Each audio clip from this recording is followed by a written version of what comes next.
After noting down, please let me know.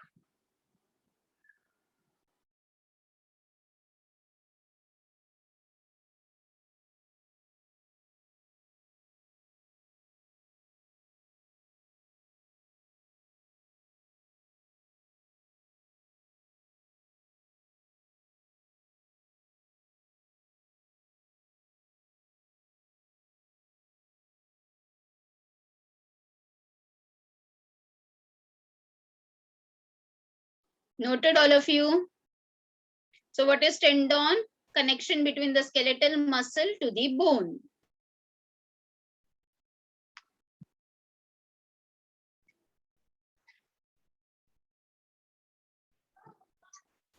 Noted, yes or no? Or shall I wait?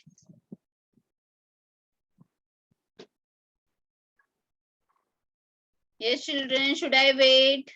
Or should I move on to the next slide? Miss done.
Yes, children, am I audible to all of you?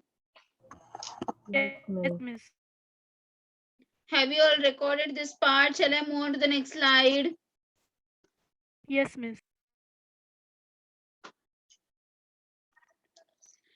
Now again you can see that ligaments. अभी हमने tendons देखा ना, तो मैं अभी आपको tendons का ये Achilles tendon का ये बता रही हूँ. So Achilles tendon किधर होता है? It is connecting the calf muscles to the heel bone. Calf muscles to the heel. Calf का मतलब क्या होता है? हमारा जो पैर है ना, जो थाई के नीचे वाला जो पैर है, उसके जो पीछे का हिस्सा है, जो उठा हुआ रीजन है, उसे हम काफ कहते हैं. ठीक है. सो एचएलिस टेंडन हमारे काफ और हिल बोन के बीच में कनेक्शन का काम करता है. Pain at the back of the ankle और लोअर काफ में signal a problem with the Achilles tendon. ये ज्यादा करके एचएलिस टेंडन का तकलीफ किसके होता है? जो एथलीट्स होते हैं, जो बहुत रनिंग करते हैं, बहुत दूर दूर तक रनिंग करते हैं. So athletes who participate in track और फील्ड में फेस दिस एचएलिस टेंडन का injury. Most tendon injury occurs near the joints such as the shoulder joint, elbow joint, knee joint and the ankle joint.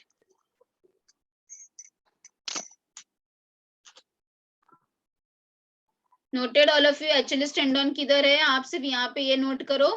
It is connecting the calf muscles to the heel bone.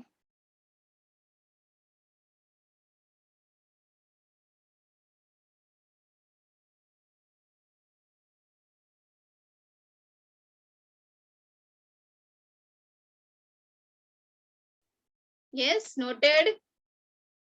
No teacher. अच्छा, हो जाएगा तो बताओ बेटा please. It connects the calf muscles to the heel bone. और Achilles tendon का तकलीफ किसको होता है? मोस्टली एथलीट्स को होता है, जो लोग बहुत रनिंग करते हैं या ट्रैकिंग करते हैं.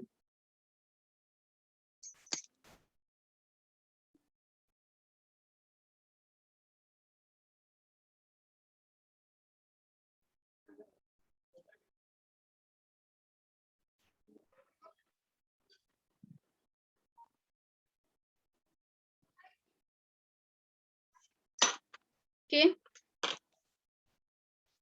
Now next we are going to learn is about the ligaments. Ligaments क्या है? They are made up of yellow fibers. अभी हमने tendons किसके बारे में पढ़ा? Tendons are made up of what? White fiber. Tendons are made up of white fiber, मतलब collagen fiber. Strength provide करता है. जबकि ligaments क्या है? Ligaments are made up of yellow fibers or the elastic fibers. So it is providing elasticity. तो elasticity कहाँ पे जरूरत है? दो जॉइंट्स के बीच में, प्रेजेंट एट द जॉइंट, मतलब जहाँ पे दो हड्डी जुड़ती है उसे हम क्या कहते हैं? जॉइंट्स कहते हैं. जहाँ पे दो हड्डियां जुड़ती है उसे हम जॉइंट्स कहते हैं. तो उसके बीच में क्या प्रेजेंट होता है? आप देख सकते हो इस डायग्राम में. हाँ, ये लिगामेंट है. ठीक है, दो जॉइंट के बीच में होता है लिगामेंट, जबकि मसल्स और हड्डियों के बीच में होता है टेंडॉन्स. सो लिगामेंट का काम क्या है? डिसलोकेशन से बचाना, मतलब दोनों हड्डियों को एक दूसरे से अलग होने से बचाना. So in the dense irregular connective tissue, fibers and fibroblasts are not arranged in an orderly manner. This tissue is found in the dermis of our skin. So you can just note down for the ligament also.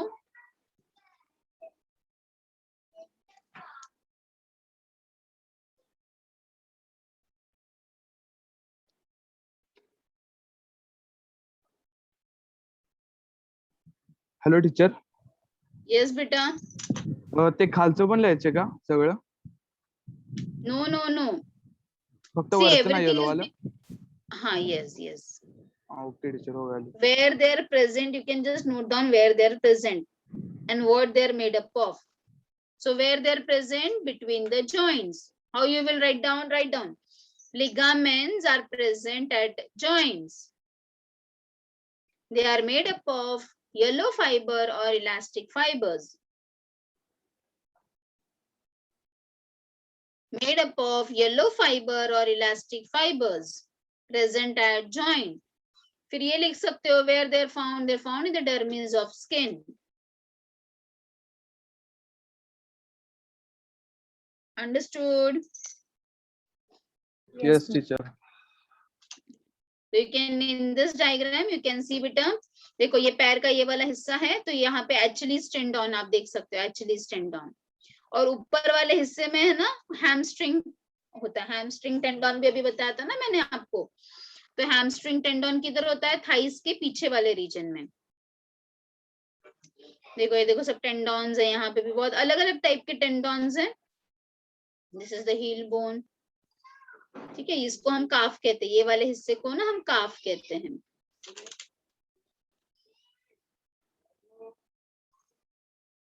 Now we are going to learn the third part. So dense में आपको इतना, B में आपको इतना ही पढ़ना था. Dense connective tissue में you have to learn only the tendons and the ligament. Now we are going to learn about the supporting connective tissue. Supporting में आपको क्या पढ़ना है? Again दो चीज पढ़ना है, cartilage and bone. So let us first learn about the cartilage. अब अगर आप कार्टिलेज पढ़ो या बोन पढ़ो तो इसका मैट्रिक्स जो है वो हार्ड रहेगा. ठीक है, इसका मैट्रिक्स कैसा रहेगा? हार्ड रहेगा, क्योंकि कार्टिलेज और बोन हार्ड रहते हैं. इसीलिए what is the difference between cartilage and bone? Cartilage का मतलब होता है सॉफ्ट बोन, जिसको आप हिला सकते हो.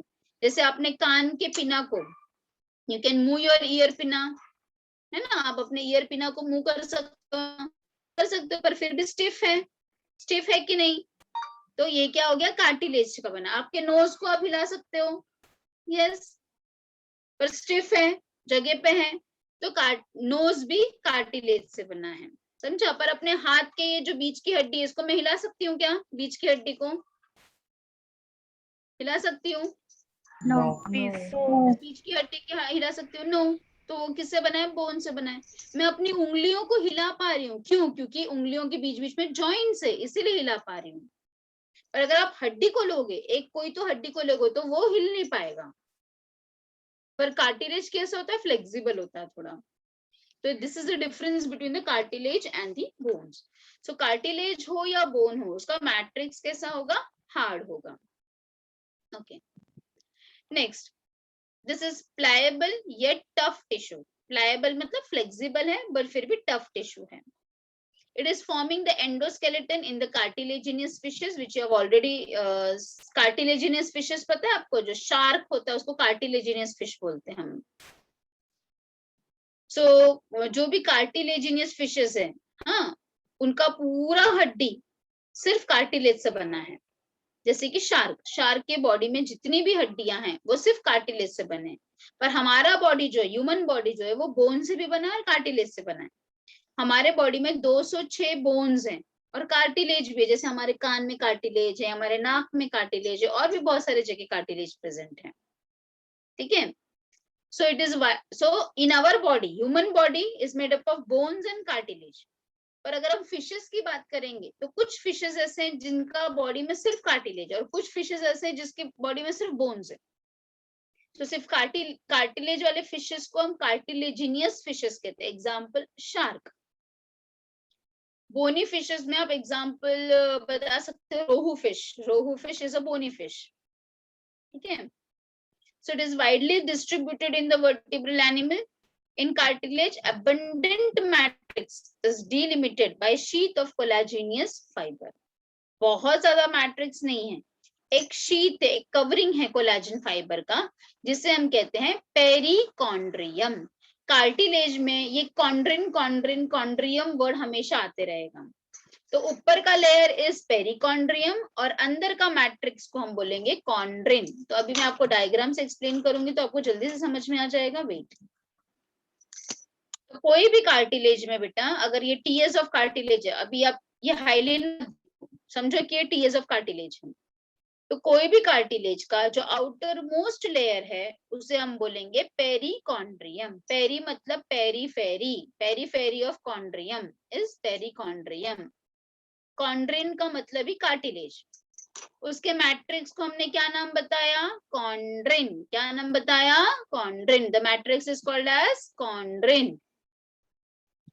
पेरिकॉन्ड्रियम के नीचे छोटे छोटे इमेच्योर कार्टिलेज सेल दिख रहे हैं। क्या बताया मैंने? पेरिकॉन्ड्रियम के नीचे छोटे छोटे इमेच्योर कार्टिलेज सेल दिख रहे हैं, उसे हम क्या कहेंगे? कॉन्ड्रोब्लास्ट। क्या कहेंगे? कॉन्ड्रोब्लास्ट। ब्लास्ट है मतलब इमेच्योर है यहाँ पे। अच्छा, अब जैसे जैसे ये मैच्योर होंगे, जैसे जैसे मैच्योर होंगे, हम नीचे देख सकते हो बड़े बड़े सेल्स दिख रहे हैं। The mature cells of cartilage cells are called as chondrocyte. Cyte मतलब cell. Mature cells are called as chondrocyte. ठीक है, अच्छा, और क्या एक चीज देख रहे हैं, जैसे ये एक कार्टिलेज कॉन्ड्रोसाइट है, ये कॉन्ड्रोसाइट्स है, ये देखो इसमें तो 4 कॉन्ड्रोसाइट्स हैं। तो 2 और 8 chondrocytes can be enclosed inside the lacunae। मतलब एक लैक्यूना के अंदर कभी दो कार्टिलेज दिख सकते हैं। ये देखो इसमें 4 दिख रहे हैं, कभी कभी 8 भी कार्टिलेज दिख सकते हैं। अंडरस्टूड इतना सबको? Yes, miss. चलो आप लोग मुझे बताओ, what is outer most layer of cartilage called as? Perichondrium. शाबाश। What is immature cells called as? Chondroblast. Chloroplast. What is the matrix called as? Matrix called as Chondrium. chondrine. What are the mature cells called as? Chondrocyte. Chondrocyte. Chondrocytes. Chondrocytes किसके अंदर enclose है? Lacunae. Lacuna. Lacuna के अंदर। एक lacuna के अंदर कितने chondrocytes रह सकते हैं? 2, 4, 8.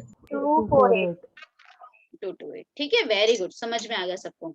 ओके, सो पेरिकॉन्ड्रियम के बारे में और एक्स्ट्रा पॉइंट्स मैं बताना चाहूंगी कि पेरिकॉन्ड्रियम से ब्लड सप्लाई, नर्व सप्लाई इसको जाता है। ठीक है, तो अब आप देखोगे तो आपको अच्छे से समझ में आ जाएगा। तो देखो, आउटर मोस्ट लेयर जो कोलेजन फाइबर से बना है उसका नाम है पेरिकॉन्ड्रियम, मैट्रिक्स का नाम है कॉन्ड्रिन, पेरिकॉन्ड्रियम के नीचे इमेच्योर सेल्स है कॉन्ड्रोब्लास्ट, कॉन्ड्रोब्लास्ट कॉन्ड्रोसाइट में बदल जाते हैं, और फिर कॉन्ड्रोसाइट किसके अंदर एनक्लोज है, लैक्यूना के अंदर, और एक लैक्यूना के अंदर 2 से 8 कॉन्ड्रोसाइट्स रहते हैं।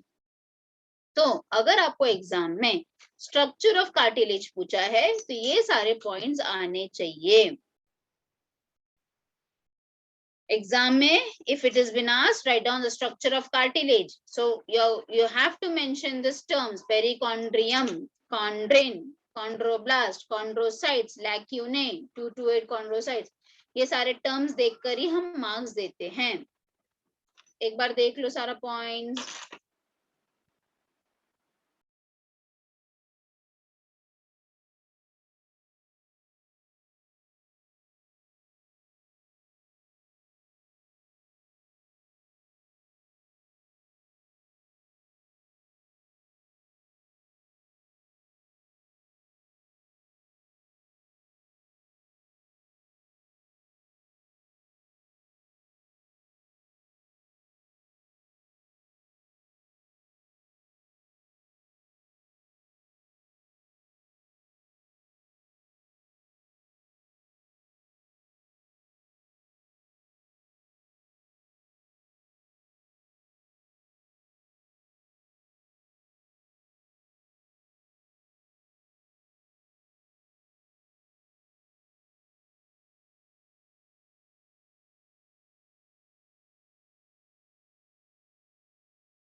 Now, I hope all of you have understood this much. Now, let us move on to the next part, that is a type of cartilage. Now, so on the basis of matrix, please note down, on the basis of matrix, कि matrix कैसा है, उसके अनुसार there are 4 types of cartilage. So, write down all of you. Types of cartilage on the basis of matrix. Write down in your notebook. Types of cartilage on the basis of matrix. Write down. Which are they? Number 1, hyaline cartilage. Bracket में लिखो bluish white gel like matrix. Bluish white gel like matrix.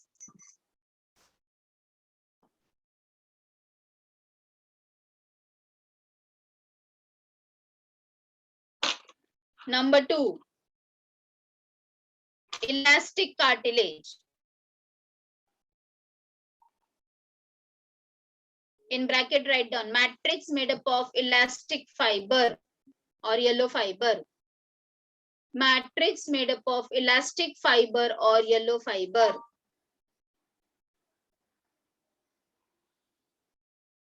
Done.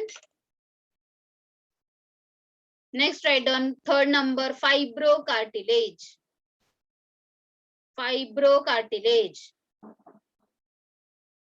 In bracket write down matrix made up of white fiber or collagen fiber. Matrix made up of white fiber or collagen fiber. And the last one write down calcified cartilage.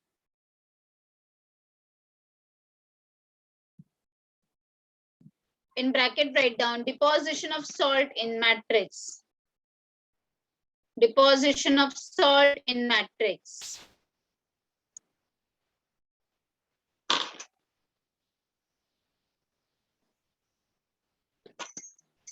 Yes. So now all of you have done this much. Yes, teacher. Now we are going to learn the first one, that is a hyaline cartilage. So as you have written, all of you, so we are describing the different types on the basis of its matrix. तो इसका structure बहुत ही simple है. इसमें भी आप ऐसे 4 headings में लिखोगे. अगर हमको एग्जाम में हाइलिन कार्टिलेज पूछा है तो पहले आप स्ट्रक्चर बताओगे, कहाँ पे पाया जाता है लोकेशन बताओगे, उसका फंक्शन बताओगे और उसका डायग्राम बनाओगे. ठीक है, वैसे ही 4 हेडिंग्स में यहाँ पे भी आपको आंसर लिखना है. तो स्ट्रक्चर में आप क्या बताओगे? It shows perichondrium. Hyaline cartilage shows perichondrium. Matrix हमने पहले ही बताया, ब्लूइश व्हाइट कलर का है, जेल के जैसा है. इसमें कोलेजन फाइबर बहुत ही कम है, कॉन्ड्रोसाइट्स दिख रहे हैं. Yes, it is elastic and compressible in nature. Then कहाँ पे पाया जाता है? ये हमारे लॉन्ग बोन्स में प्रेजेंट है. हमारे एपिग्लॉटिस. एपिग्लॉटिस क्या होता है बेटा? हमारे रेस्पिरेटरी सिस्टम में, हमारे फेरिंग्स रीजन में, फेरिंग्स में एक एपिग्लॉटिस नाम का रीजन होता है जो ओपन एंड क्लोज होता है. जब हम खाना खाते हैं तो जब हम खाना खाएंगे ना तो ये क्लोज हो जाएगा और उसके बाद वो ओपन हो जाएगा. क्यों ये ओपन एंड क्लोज होता है? क्यों क्लोज होता है जब हम खाना खाते हैं? तभी, ताकि जब हम स्वॉलोइंग करेंगे ना तो खाना हमारे विंड पाइप में नहीं जाना चाहिए, इसलिए एपिग्लॉटिस क्लोज हो जाता है. अंडरस्टूड? सो एपिग्लॉटिस क्लोज होता है ड्यूरिंग स्वॉलोइंग टाइम, जब हम निगलते हैं खाना को, ताकि कोई भी फूड का पार्टिकल हमारे विंड पाइप में न जा सके. सो ये ओपन एंड क्लोज कर रहा है मतलब फ्लेक्सिबल है. तो इसीलिए ये किस चीज से बना है? हाइलिन कार्टिलेज से बना है. हमारे ट्रेकिया में भी आप इनहेलेशन कर रहे हो, आप एक्सहेलेशन कर रहे हो, तो कभी जोर से इनहेलेशन कर रहे हो तो ये पाइप विंड पाइप है, बड़ा हो रहा है, छोटा हो रहा है, बड़ा हो रहा है, छोटा हो रहा है. तो again made up of cartilage. हमारे रिब्स में अगेन आप इनहेलेशन कर रहे हो तो रिब्स ऊपर जा रहे हैं, नीचे आ रहा है, ऊपर जा रहा है, नीचे आ रहा है. तो अगेन वहां पे भी क्या प्रेजेंट है? Hyaline cartilage. हमारे लैरिंग्स में, लैरिंग्स का मतलब होता है वॉइस बॉक्स में हाइयोइड इज अ टंग बोन. हमारे टंग के ऊपर जो बोन है, टंग बोन. तो इन सारी जगहों पे हाइलिन कार्टिलेज प्रेजेंट है. इसका काम क्या है? It acts as a good shock absorber, flexibility provide करता है और फ्रिक्शन को रिड्यूस करता है. Understood all of you? Just go through the hyaline cartilage, all the points. Any doubt, please ask me. Again, this is a favorite question in all the colleges and you have to draw this diagram.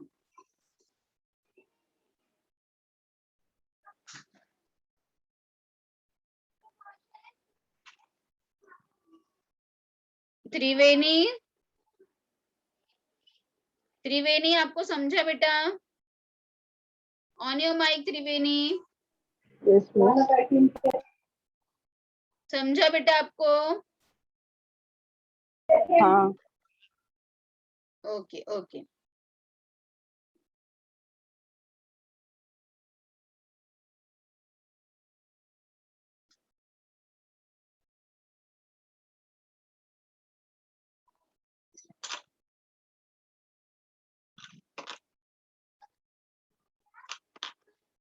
Understood hyaline, all of you? Shall I move forward? Yes, miss. Yes. ना elastic cartilage, जैसे नाम से ही आपको पता चल जा रहा है, इसमें बहुत ज्यादा इलास्टिक फाइबर है इसके मैट्रिक्स में. तो ये ऐसा वाला कार्टिलेज जहां कहीं पे भी होगा वो बहुत ज्यादा इलास्टिसिटी वाला एरिया होगा, है ना. तो पहले हम लोकेशन ही देखते हैं कहाँ पर है. तो हमारे कान के लोब में जो बहुत ही इलास्टिक है, जो हमारे नोज के टिप में जो बहुत ही इलास्टिक है, तो इन दोनों जगहों में कौन सा कार्टिलेज है? Elastic cartilage. इसका नाम इलास्टिक क्यों है? क्योंकि आप देख सकते हो डायग्राम में पूरे जगह पे आपको क्या दिखाई दे रहा है? इलास्टिक फाइबर, यानी कि येलो फाइबर दिख रहा है. इतने ज्यादा इलास्टिक फाइबर है कि कॉन्ड्रोसाइट्स बहुत कम दिख रहे हैं और पेरिकॉन्ड्रियम भी है. सो स्ट्रक्चर बहुत ही आसान है, 3 पॉइंट्स में स्ट्रक्चर खत्म हो जा रहा है. पेरिकॉन्ड्रियन सीन, मैट्रिक्स में elastic fibre, chondrocytes few in number. Location आपने बता दिया कान और नाक में। काम क्या है? शेप देना, सपोर्ट करना, that's it, and a diagram.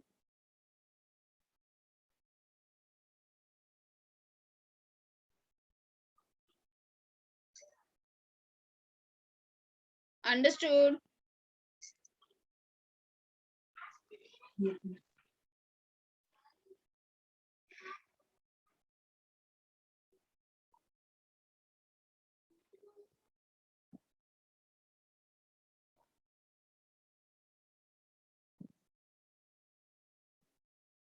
Understood? Yes, miss. Yes, miss. Next is a fibroblast. Fibro, इसमें कौन सा फाइबर प्रेजेंट है? व्हाइट फाइबर प्रेजेंट है। कौन सा फाइबर प्रेजेंट है? आप देख सकते हो बंडल्स में क्या प्रेजेंट है? मैट्रिक्स में व्हाइट फाइबर। मतलब व्हाइट फाइबर मतलब कोलेजन फाइबर। और हमने पहले डिस्कस किया था कि जहां कहीं पे भी व्हाइट फाइबर होता है या कोलेजन फाइबर होता है, वो क्या प्रोवाइड करता है? स्ट्रेंथ प्रोवाइड करता है। क्या प्रोवाइड करता है? स्ट्रेंथ प्रोवाइड करता है। सो अगेन यहाँ पे आप क्या देख सकते हो? पेरिकॉन्ड्रियम दिख रहा है क्या आपको? नहीं, तो पेरिकॉन्ड्रियम इज एब्सेंट। मैट्रिक्स में क्या है? भर भर के कोलेजन फाइबर है। इतना ज्यादा कोलेजन फाइबर है कि यहाँ पे भी कॉन्ड्रोसाइट्स फ्यू इन नंबर है। और ऐसा टाइप का कार्टिलेज सबसे रिजिड स्ट्रॉन्ग कार्टिलेज है। सो एमसीक्यू क्वेश्चन आपको पूछा जा सकता है कि which is the strongest cartilage? So answer should be fibrocartilage is the strongest cartilage. Fibrocartilage is the strongest cartilage. ऐसा टाइप का कार्टिलेज कहां पर प्रेजेंट है? हमारे प्यूबिक सिम्फाइसिस में प्रेजेंट है। What is this pubic symphysis? हमारे हिप रीजन का जो बोन है, दो बोन से बना है, जहां पे दोनों बोन जुड़ते हैं उसे हम कहते हैं प्यूबिक सिम्फाइसिस। जब हम बैठ रहे हैं, जब हम चल रहे हैं, तो हमारे आधे बॉडी का पूरा वजन कहां पर आ रहा है? हमारे हिप रीजन में आ रहा है। तो यहाँ पे इसीलिए फाइब्रोकार्टिलेज है, क्योंकि वो स्ट्रेंथ प्रोवाइड कर रहा है। ठीक है, साथ में हमारे इंटरवर्टिब्रल डिस्क में प्रेजेंट है। मतलब क्या? पीछे हमारे रीढ़ की हड्डी है। रीढ़ की हड्डी को हम क्या कहते हैं? वर्टिब्रल कॉलम कहते हैं, जिसके अंदर हमारा स्पाइनल कॉर्ड है। हम झुक रहे हैं, हम डांस कर रहे हैं, आप कुछ भी कर रहे हो, तो आपका वर्टिब्रे हिल रहा है। तो वर्टिब्रे हिल रहा है तो एक भी वर्टिब्रे इधर उधर नहीं हो पा रहा है। क्यों? क्योंकि दोनों के बीच में फाइब्रोकार्टिलेज प्रेजेंट है। अंडरस्टूड? सो इंटरवर्टिब्रल डिस्क में भी फाइब्रोकार्टिलेज है, हमारे प्यूबिक सिम्फाइसिस में भी फाइब्रोकार्टिलेज है। अंडरस्टूड? यस। Yes, miss. सो एक बार देख लो सारा points. So it is maintaining the position of the vertebrae.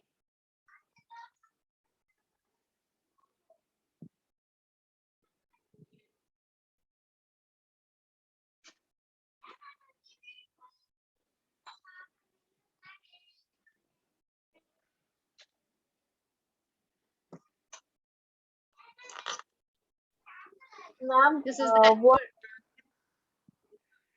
yes, ma'am बेटा से आपको बोला था फाइब्रो कार्टिलेज का जो मैट्रिक्स मेड अप ऑफ क्या था?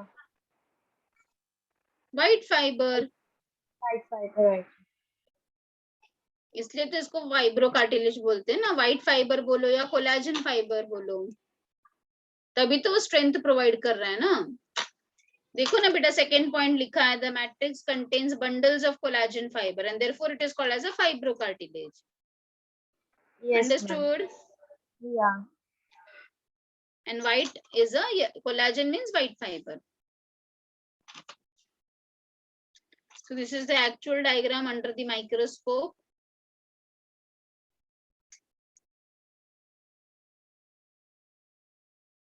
Last cartilage is the calcified cartilage. Calcified cartilage हम सबके अंदर नहीं देखने के लिए मिलेगा। ये सिर्फ और सिर्फ बहुत बूढ़े होने पे, ओल्ड एज में देखने के लिए मिलता है। When a person crosses 60 or 65. Why we can see this in old age? Again सबको नहीं देखने के लिए मिलता है, रेयर, मतलब 90% लोगों में दिखता है। क्यों?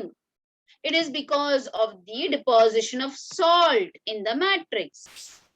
ठीक है, जब कार्टिलेज के मैट्रिक्स में धीरे धीरे सॉल्ट डिपॉजिट होने लगेगा। अब सॉल्ट क्यों डिपॉजिट होगा बेटा? अगर पानी कम पिएंगे तो होगा, है ना। अगर आप पानी अच्छे से नहीं पियोगे, हम 5 to 6 litres of water daily नहीं पियोगे, तो धीरे धीरे धीरे धीरे बॉडी में सॉल्ट डिपॉजिट होने लगता है, और फिर उसी का प्रॉब्लम ओल्ड एज में होता है। Understood all of you? So salt get deposited in the matrix of the cartilage, causing the calcified cartilage. और इसके वजह से क्या फिर बोन्स अच्छे से हिल पाएगा क्या? नहीं, तो दर्द होगा चलने फिरने में, पैरों में, घुटनों में, जॉइंट्स में, नीज में, सब जगह दर्द होगा। Understood? Because it reduces the flexibility of the joint.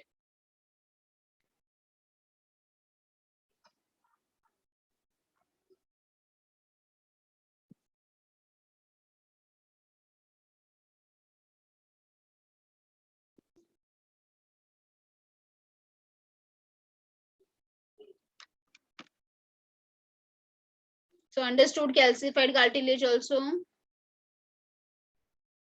बहुत ही सिंपल है, इसका कोई डायग्राम नहीं है। You know, no need to draw this diagram, only the points. So it is seen only in the old age. Understood all the types of cartilage, सब समझ में आ गया? Now we will be learning about the bones. Bones के लिए भी पहले मैं आपको डायग्राम से एक्सप्लेन करूंगी।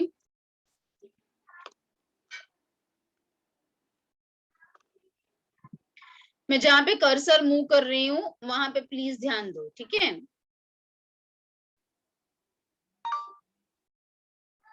मैं स्क्रीन इज विजिबल ना बेटा? Yes, miss. Okay okay, just a second. हाँ, ना ये वाला पार्ट देखो बेटा।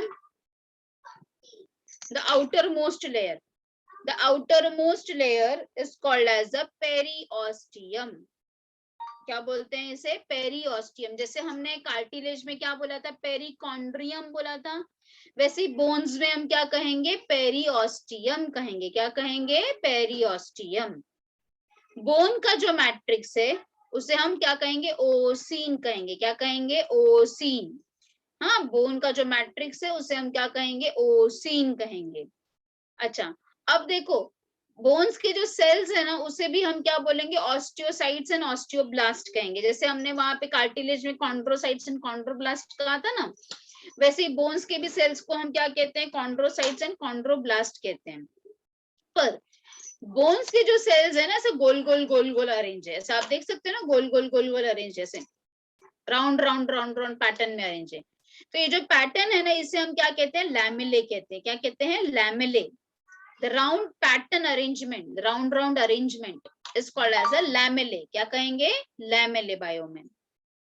इतना समझ में आ गया? आउटर मोस्ट कवरिंग को क्या बोलेंगे? क्या बोलेंगे? Tell me. क्या बोलेंगे आउटर मोस्ट कवरिंग को? Yes children, what will be called as? periosteum। क्या बोलेंगे? बोलो मेरे साथ में। The outermost covering of the bone will be called as Periosteum. periosteum. What is the matrix called as? Matrix of the bone is called as, first point, see, what is the matrix called as? क्या बोलेंगे matrix को? Osteon. Ostia नहीं बोलेंगे बेटा, ossein. Ossein, see the cursor, ossein. क्या बोलेंगे? Ossein. बोलो साथ में, ओसीन। प्लीज माइक ऑन ही रखो बच्चा, बार बार अनम्यूट मत करो, माइक ऑन ही रखो अपना, ठीक है। मेरे साथ ही बोलो। The outer most layer of bone is called as ossein. Ossein. Outer most layer पूछा मैंने बेटा, outer most layer is called as Peristeum. Peristeum. periosteum. What is the matrix called as? Matrix of the bone is called as ossein ossein. वापस बोलो, सब लोग साथ में बोलेंगे वापस। What is the outer most layer of the bone called as? Outer most layer. Ossein ossein अरे question तो ठीक से सुनो। आउटर मोस्ट लेयर, बाहर का लेयर को क्या बोलेंगे? पेरियोस्टियम। पेरियोस्टियम अब मैट्रिक्स को क्या बोलेंगे? ओसिन। ओसिन अब समझ में आया? Yes ma'am. Yes ma'am okay. Bones के सेल को क्या बोलेंगे? बोन्स के सेल को क्या बोलेंगे? तीसरा चीज पूछ रहे। Bone, osteocyte and osteoblast. वापस बोलो, बोन्स के सेल को क्या बोलेंगे? Osteocyte and osteoblast. वापस रिपीट करो मेरे साथ। आउटर मोस्ट लेयर को क्या बोलेंगे? Periosteum osteocyte osteocyte osteoblast. देखो ये कौन है? फिर से वही चीज। मैं क्वेश्चन क्या पूछती हूँ पहले वो तो सुनो। Outer most covering of the bone is called as periosteum matrix called as ossein bone cells are osteocytes and osteoblast. Bone cells are osteocytes and osteoblast. Bone cells कैसे अरेंज्ड है? चकली के जैसा, राउंड राउंड राउंड राउंड, चकली के जैसा। उसको क्या बोलेंगे bio में? लैमेले। क्या बोलेंगे? मेले। आज आप लोग इतना ही पढ़ोगे, उसके बाद ही मैं आगे जाऊंगी, अदरवाइज तुम लोग बहुत सब भूल जाओगे। वापस मुझे बताओ सारा चीज। I want all of you to on your mic. चलो बताओ मुझे, outer most layer of the bone called as periosteum matrix called as ossein cells are osteocyte osteocyte osteocytes and osteoblast. Osteocytes and osteoblast are arranged in a chakli manner called as लैमेले इतना समझ गया? अब थोड़ा और detail में जाते हैं। हाँ, अभी मैंने बताया कि मैट्रिक्स को ओसिन बोलते हैं, तो फर्स्ट पॉइंट सबको समझ में आ गया। अब जो बोन का जो मैट्रिक्स है ना, वो बहुत हार्ड है। हाँ, स्क्रीन नहीं दिख रही। स्क्रीन नहीं दिख रहा है, वही तो मैं पूछ रही थी कभी आपसे कि आप बोले कि दिख रहा है करके।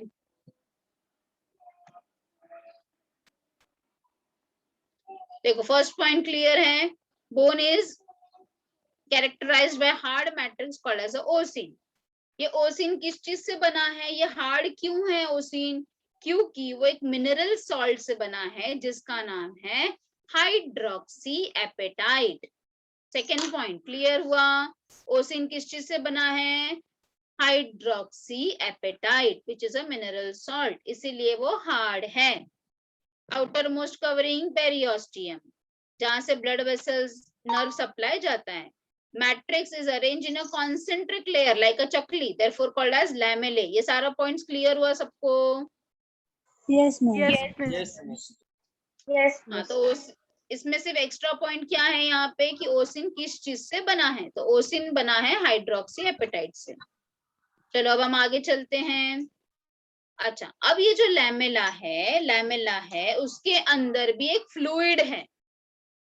समझो चकली है, चकली सबको मालूम ही है, चकली के बीच में गैप होता है, तो उस गैप को आप समझो यहाँ पे कि उसको हम कह रहे हैं लैक्यूने, जिसमें एक फ्लूइड भरा है। अब इमेजिन कर सकते हो गोल गोल चकली जैसा है, और चकली के बीच बीच में जब वो गोल गोल बन रहा है, जैसे चक्री बन रहा है, हाँ, तो उसके बीच बीच में कुछ स्पेस तो रहेगा ना, तो उस स्पेस में एक फ्लूइड भरा है जिसे हम क्या कह रहे हैं? लैक्यूने कह रहे हैं। ठीक है? अच्छा, अब लैक्यूना के अंदर मैंने अभी आपको दो सेल्स बताया था, ऑस्टियोब्लास्ट। अभी ये वाले पॉइंट पे आओ, क्योंकि ये ग्रीन वाला पॉइंट मैं आपको बाद में बताऊंगी। लैक्यूना के अंदर क्या है? ऑस्टियोब्लास्ट है, ऑस्टियोसाइट्स है, और एक और होता है ऑस्टियोक्लास्ट भी होता है, ऑस्टियोक्लास्ट भी होता है। तो आज के लिए अभी मैं आपको सिर्फ इतना ही रिवाइज करा के दूंगी। चलो मुझे मेरे साथ ही बोलो, क्या क्या पढ़ा हमने? बोन का outer most layer called as periosteum matrix called as ossein Osin made up of. Osteoblast. Osin made up of. Question क्यों नहीं सुनते हो आप लोग ठीक से? Osin made up of. Hydroxide. Mineral salt ऐसा जरूरी थोड़ी ना कि मैं उसके बाद वही क्वेश्चन पूछूंगी. क्वेश्चन सुनो तो मैं पूछ क्या रही हूँ. Osin made up of hydroxyapatite. Yes. Then bone cells are. Osteocyte and osteoblast. एक और बोलो. ऑस्टियोक्लास्ट. अभी मैंने आपको ऑस्टियोक्लास्ट भी बताया. 3 सेल्स के नाम बताओ. Osteoblast, osteocytes, Osteoclast. ठीक है. अच्छा, अब ये जो लैमेले है, कॉन्सेंट्रिक अरेंजमेंट है, लैमेले, उसके बीच में एक फ्लूइड फिल्ड स्पेस है, उसको क्या बोलते हैं? लैक्यूने बोलते हैं. Very good. ठीक है. तो अभी के लिए मैं आज आपको इतना ही पढ़ाऊंगी. बाकी का जो नेक्स्ट पार्ट है वो मैं आपको, ये कैनालिकुला क्या है वो नेक्स्ट लेक्चर में एक्सप्लेन करूंगी. पर इतना आप सब पढ़ के रखोगे अपने टेक्स्ट बुक से. समझ में आया सबको? जितने टर्म्स मैंने आज आपको एक्सप्लेन किए वो नेक्स्ट लेक्चर में वापस पूछूंगी. अंडरस्टूड? Yes ma'am. हाँ, तो आज के लिए आपको होमवर्क क्या है? You have to write down about the whatever I have taught you. ठीक है. जितना भी मैंने आज आपको पढ़ाया वो सब आपको लिखना है आपके नोटबुक में. बोन छोड़ के, बोन मत लिखना, क्योंकि मेरा बोन पूरा पढ़ा के हुआ नहीं. कार्टिलेज तक आप पूरा लिखोगे.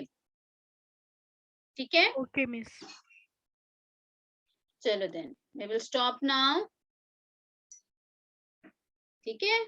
तो इतना पढ़ के रखना. Bye bye time now.